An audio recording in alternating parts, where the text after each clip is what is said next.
नमस्कार, स्वागत है आपका न्यूज बाइस्कोप में। मैं हूं आसिया। गर्मियों का मौसम है, थोड़े दिनों में मॉनसून ब्रेक करने वाला है और ऐसे में उमस से लोग परेशान होते हैं। पसीना बहुत निकलता है और ये कई बीमारियों को जन्म देता है जो स्किन से जुड़ी हुई होती हैं। तो आज हेलो डॉक्टर में हम जानेंगे स्किन से जुड़ी हुई समस्याएं जो इस मौसम में आम होती हैं। इस वक्त हमारे साथ स्टूडियो में मौजूद हैं skin doctor Sanjay Kumar. Doctor साहब, आपका बहुत बहुत स्वागत है। ये मौसम बहुत उमस भरा वाला है डॉक्टर साहब, और ऐसे में बहुत ज़्यादा स्वेटिंग होती है, बहुत ज़्यादा इरिटेशन होती है, खुजली होती है। तो कौन सी ऐसी बीमारियां होती हैं? फंगल इन्फेक्शन कहा जाता है कि इस मौसम में बहुत तेज़ी से होते हैं, तो आखिर ये फंगल इन्फेक्शन है क्या? जैसा आपने सही कहा, मानसून के समय में चूँकि ह्यूमिडिटी बहुत ज़्यादा होती है एटमॉस्फेयर में, जिसे आम भाषा में उमस बोलते हैं, तो उसमें फंगस जो बीमारी है उसका ग्रोथ होने की संभावना बढ़ जाती है।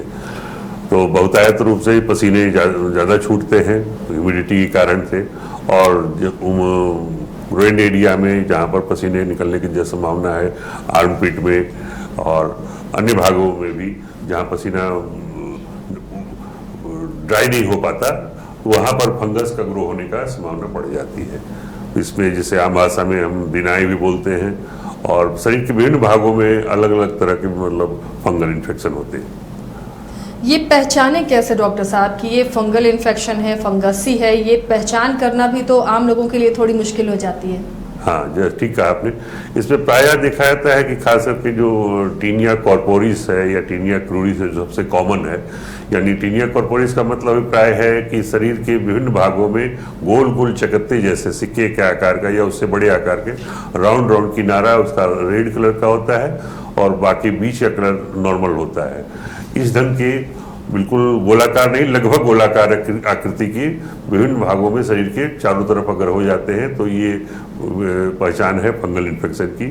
खुजली इसमें कॉमन है, जो कि अन्य भागों में भी होती है, और ज़्यादा कम हो सकता है, मैन टू मैन वेरी करेगा। और इसी तरह से छोटी आकृति की भी हो सकती है, जो सिक्के से छोटे से आकार का हो सकता है, लेकिन गोल एक कॉमन बात है जो कि गोलाकृति के लगभग के आकार का होगा और इसमें खुजली होगी। ये इसके भी क्या प्रकार होते हैं? फंगस के भी अलग अलग तरह के इसके लक्षण हो या अलग तरह की इसकी ट्रीटमेंट होती है?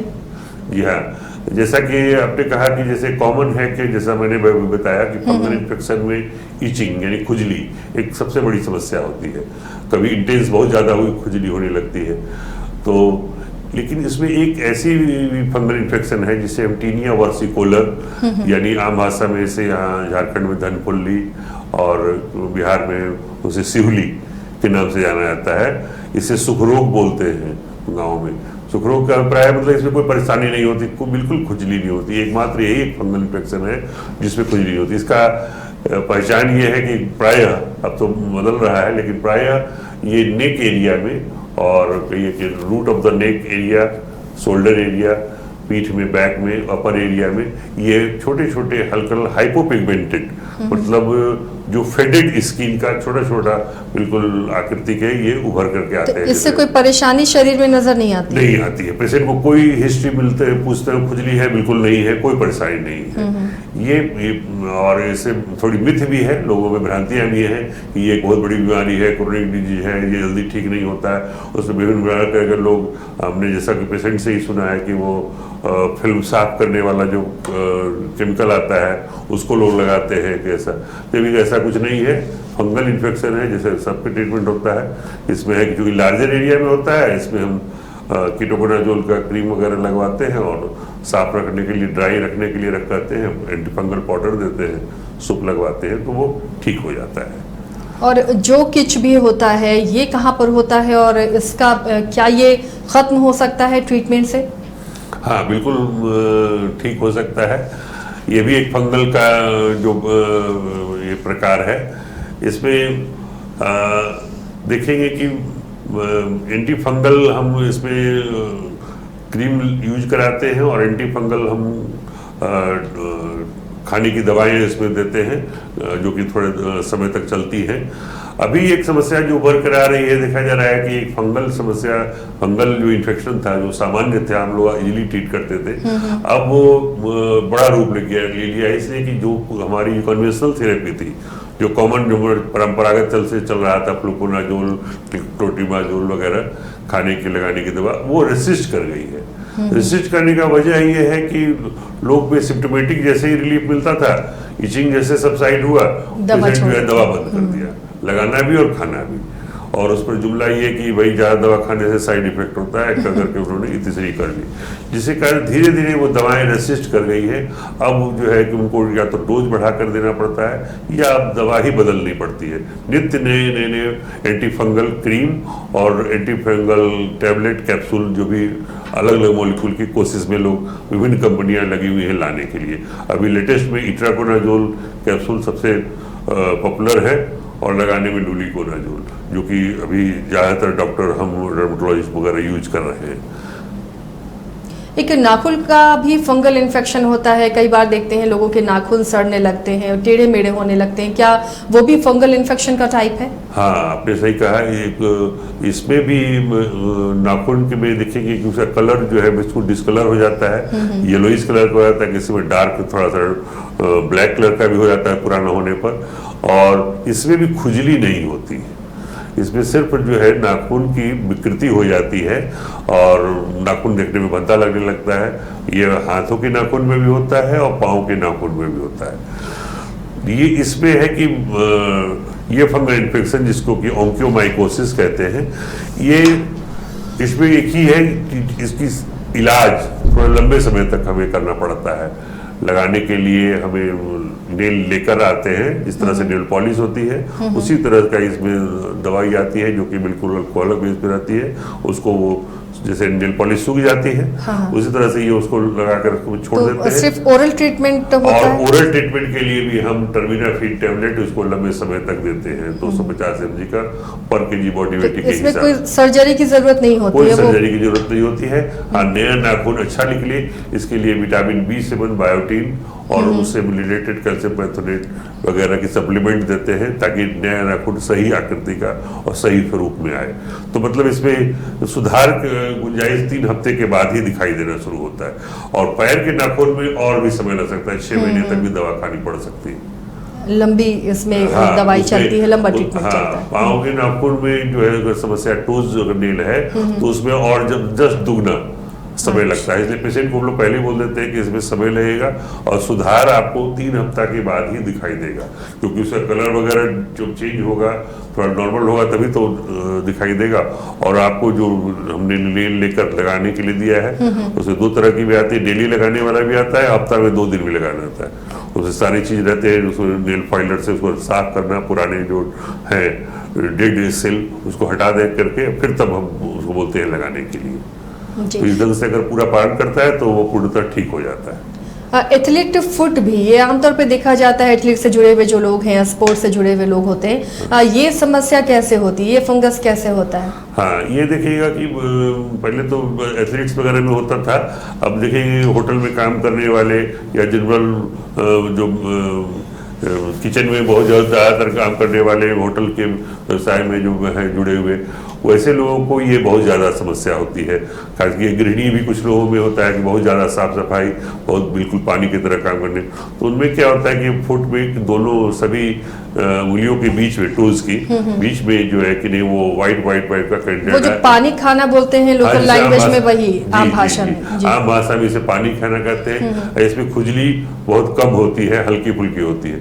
कुछ चीज़ों में, कुछ लोगों में हिस्ट्री मिलती है खुजली की, ऐसे कि कुछ ऐसे लोग हैं जो बराबर जूता पहने रहते हैं, हमेशा कुछ का ऐसा वर्क है कि जूता उनको पहने रहना है और मोजा वगैरह साफ सफाई नहीं करते या स्नान के समय साफ नहीं करते, तो वो इनको उंगलियों के बीच में वो इन्फेक्शन हो जाता है। तो इसमें भी थोड़ा सा है कि इसमें ड्रॉबैक यही है कि रिकरेंस होता है, ठीक हो गया फिर हो गया, क्योंकि उनका काम ऐसा है कि वो फिर उनको अनुकूल वातावरण मिलता है जिससे कारण से वो इन्फेक्शन। तो उपाय क्या है डॉक्टर साहब, कैसे उपाय है कि उसके लिए हम लोग उनको पेशेंट को बोलते हैं कि सुबह में फिर डस्टिंग पाउडर लगाएं एंटी फंगल, ताकि वो ड्राई रहे और बिल्कुल चिपके नहीं होंगे, और सलाह देते हैं कि जहाँ तक हो सके थोड़ा सा ब्रेक ले, लगातार बहुत देर तक पानी में पाँव को न रखें, साफ पोंछ कर करके, और रात में बोलते हैं क्रीम लगाइए और सुबह में बोलता हूँ पाउडर लगाइए, और एंटी फंगल उनको खाने के लिए टेबलेट वगैरह देता हूँ, और थोड़ा बोलता हूँ कि थोड़ा अपने कार्य क्षेत्र के हिसाब से थोड़ा सा उसको ब्रेक दें। बिल्कुल लगातार अगर वो भीगा रहेगा तो वो रिकवरेंस ठीक जल्दी होने की संभावना नहीं रहती। एक और समस्या डॉक्टर साहब, फंगस का ये भी टाइप है शायद, स्कैल्प में होता है ये फंगस, तो ये कैसे होता है? सर को साफ सुथरा रखने के बावजूद भी कई बार देखा जाता है कि सर में फंगस जैसी चीजें हो रही है जिसकी वजह से बाल भी उड़ने लगते हैं। हाँ, आपने सही कहा, इसे टीनिया कैपिटिस कहते हैं मेडिकल टर्म में, ये स्काल्प में होता है। तो बड़ों में तो जनरली सीबोरिक डर्मेटाइटिस होती है, मतलब बृहत रूप आप कह लीजिए डैंड्रफ का, डैंड्रफ से ज्यादा उसमें घनत्व तो रहता है डैंड्रफ का, और मोटी परत रहती है और ईचिंग होती है। सामान्य डैंड्रफ में उतनी ईचिंग नहीं होती, लेकिन सबसे बड़ी समस्या देखेंगे खास करके चिल्ड्रन में, बच्चों में 10 से 12 साल के 15 साल के बच्चों में टीनिया कैपिटिस जो हो जाती है, उसमें क्या है कि छोटी छोटी फुंसियाँ निकल जाती हैं स्काल्प में, और सेकेंडरी इन्फेक्शन उसमें बैक्टीरियल हो जाता है जो पेनफुल भी होता है। बोलते कंघी करने पर दर्द करता है, और तो बाल को हटवा भी देती है। उसमें क्या है कि थोड़ा लंबे समय तक हमको एंटीबायोटिक भी देना पड़ता है और एंटी फंगल भी देना पड़ता है, और लगाने के लिए अगर हेयर है तो हम उसमें एंटी फंगल लोशन का प्रयोग करवाते हैं, और एक एंटी फंगल शैम्पू से बाल धोने की सलाह हमको देते हैं कि हमेशा धोइए। यही बात हम बड़ों में, जो कि जैसे कहा कि सिबोरिया की शिकायत होती है, उन्हें बढ़ा हुआ डैंड्रफ का एक बृहत रूप, उसमें क्या करते हैं कि हम एक लोशन देते हैं जो कि एंटी फंगल होता है, और उसमें कैरोटिनाइटिक होती है, जो सलाह देते हैं कि उसको आप सुबह शाम लगाएं, और डैंड्रफ वो साफ रहे इसके लिए नित्य बोलते हैं कि बाल छोटे कर लें अगर लड़की है तो, और लड़का है तो बाल छोटे रहेंगे ही। उनको बोलता हूँ शुरू में कि फर्स्ट वीक तो आप डेली शैम्पू करें एंटी फंगल केटोकोनाजोल का, और दूसरे सेकेंड हाफ से अल्टरनेट डे शैम्पू करें। तो इस तरह से लगातार प्रयोग करने से ये समस्या दूर हो जाती है।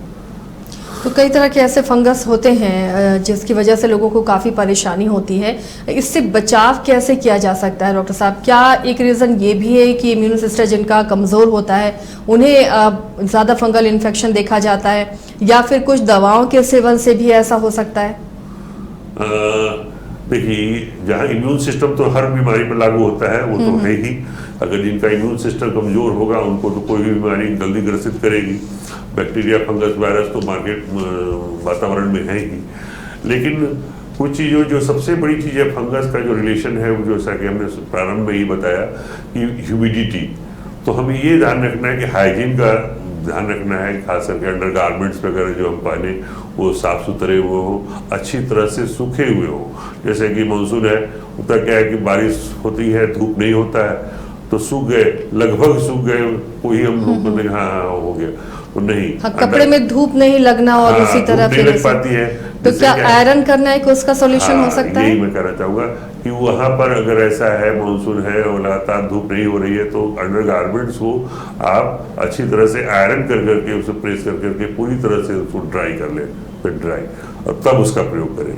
दूसरा, अगर रिकरेंस है, बार बार आपको ग्रोइन एरिया में अगर हो रहा है या आर्मपिट में बार बार इन्फेक्शन हो रहा है, तो आप वहाँ पर एंटी फंगल का पाउडर का ठीक होने के बाद भी कुछ दिनों तक एंटी फंगल पाउडर और एंटी फंगल सोप कीटोकोनाजोल का जो डॉक्टर ने प्रिस्क्राइब किया है, उसको कुछ दिन तक हम तो सलाह देते ही पेशेंट को, सारी सिम्टोमेटिक रिलीफ मिलने के बाद भी कुछ महीने 2 महीने तक आपको कोई ना कोई साबुन यूज करना ही है, तो आप यही साबुन कुछ दिन तक यूज करें, तो हम इससे बचाव कर सकते हैं। और कुछ चीज़ें खाने पीने में भी देखा गया है कि जो कि एलर्जी को किसी भी कारण से उसको बढ़ावा देती है, जैसे बैगन खाने में, उड़द दाल, साउथ इंडियन उड़द दाल की भी देखा गया, हिस्ट्री ली गई है, नॉनवेज में मछली, ये चीज़ क्या है कि उसकी इंटेंसिटी को बढ़ा देते हैं। ये मैं नहीं कह रहा हूँ कि इसे खाने से फंगल इन्फेक्शन हो जाएगा। अगर आपको टेंडेंसी है फंगल इन्फेक्शन की, या बार बार होने का हिस्ट्री है, तो खास करके या हो गया है, तो उस समय इन चीज़ों से 3 जो हमने बताया, ये उड़द दाल के बने हुए प्रिपरेशन साउथ इंडियन जिसमें प्राय इसका उपयोग होता है, और बैगन और नॉनवेज मछली, इसका तुरंत इमीडिएट थोड़ा सा कुछ दिन से अवॉइड करें, उसको कि खाने से बचे। और जैसा कि हमने कहा कि हाइजीन पर ध्यान दें, सूखे जैसे मोजे हमें हमेशा आप बदल लें, पुराने मोजे न पहने, अंडरगारमेंट तो नीचे धुले हुए पहने। अगर किसी तरह की आपकी बीमारी है या बुजुर्ग हैं वो नहीं नहा पाते तो भी उनको मैं सलाह देता हूँ कि उनको पानी गर्म करके डिटॉल से डाल के तौलिया भिगो के बदन का पोंछ दिया जाए, उनका अंडरगारमेंट चेंज कर दिया जाए। तो इस तरह से हम उसको अगर सीरियसली हमको लेंगे, खास करके हमारे जो अंतः वस्त्र हैं वो हमारे साफ सुथरे होने चाहिए, तो हम काफी हद तक इससे बचाव कर सकते हैं। अगर बस आपका काम ऐसा है जिसमें ह्यूमिडिटी पसीने बहुत आते हैं तो एंटी फंगल पाउडर का हमेशा यूज, इसका कोई साइड इफेक्ट भी नहीं, हमेशा यूज किया जा सकता है, हमेशा यूज किया जा सकता है। ऐसा कुछ अब तो परफ्यूम्ड भी आते हैं पाउडर भी, एंटी फंगल में भी, और बड़े बड़े पैक में आते हैं। कोई ना कोई टेलकम पाउडर वगैरह यूज करते ही है। तो मैं सलाह देता हूँ कि कुछ दिन तक इसको प्रयोग कीजिए ताकि आप उससे बीमारी से बचे रहें। और डॉक्टर साहब ऐसा भी कहा जाता है कि एक बार स्किन का पेशेंट जो है वो हमेशा उसका पेशेंट होता है, कहा जाता है ये आप लोग के मेडिकल टर्म में भी। तो क्या ये जो फंगल इन्फेक्शन है अगर किसी को हो रहा है तो उसी सीजन पर वो दूसरे साल भी रिपीट करता है? हाँ, ये थोड़ा सा है कि स्किन का लेयर थोड़ा सा तो वो हो जाता है प्रॉन उसके प्रति।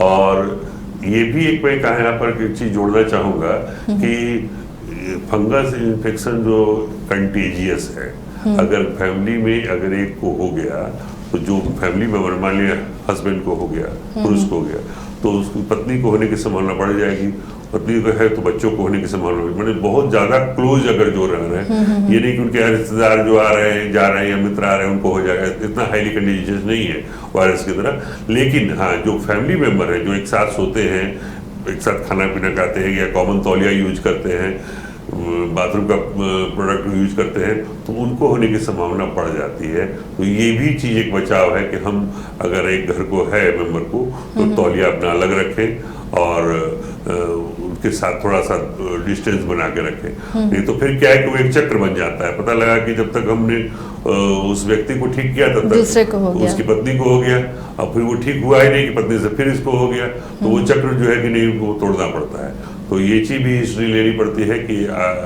आपको ठीक है इन्फेक्शन है, क्या हिस्ट्री है कि आपकी पत्नी को भी खुजली की शिकायत या लाल चकत्ते या थोड़ी सी भी कुछ भी इन्फेक्शन अगर है, या माँ को है तो बच्चों को भी अगर संभावना है तो उसका तुरंत साथ में ही इलाज होना चाहिए, ताकि फिर वो ठीक होने पर उसके द्वारा उसे वो कंटामिनेशन ना हो, उसमें इन्फेक्शन संक्रमण का संचरण नहीं हो। एक और सवाल डॉक्टर साहब, जो लोग खुद से कई बार डॉक्टर बन जाते हैं और आजकल गूगल में तो कई तरह के इलाज भी आ जाते हैं, तो गूगल बाबा की मदद से भी लोग अपना इलाज करने लगते हैं। तो फंगल इन्फेक्शन में खुद से जो लोग ट्रीटमेंट करते हैं, कई तरह के क्रीम लगा रहे हैं या दवा खा रहे हैं, ये कितना नुकसानदेह हो सकता है? हाँ, देखिए इसमें ये सबसे बड़ी बात है कि मैं हमेशा कहता हूँ कि डॉक्टर हमेशा एक रोगी का इलाज करता है, न कि उस पर्टिकुलर बीमारी का।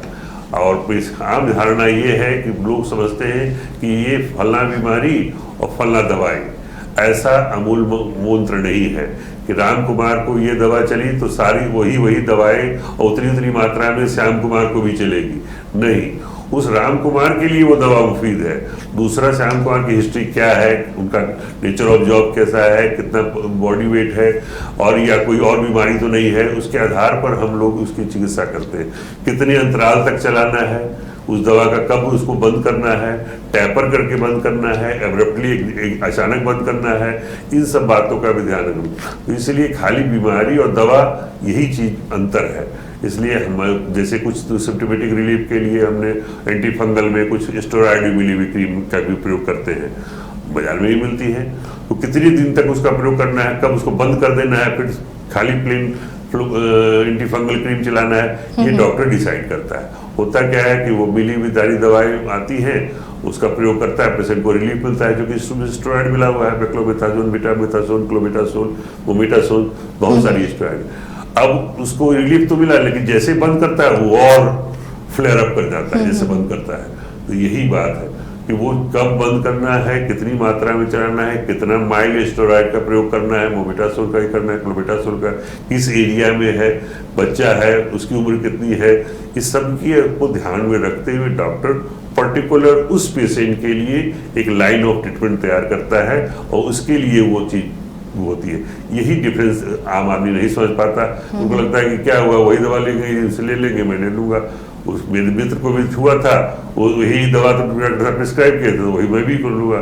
नहीं, इसमें ये हो सकता है अगर लकली आपका सब कुछ सेम हो तो आपको वो फायदा कर सकता है, लेकिन वही अगर नहीं हुआ तो वो खतरा आप परेशानी में पड़ जाएंगे।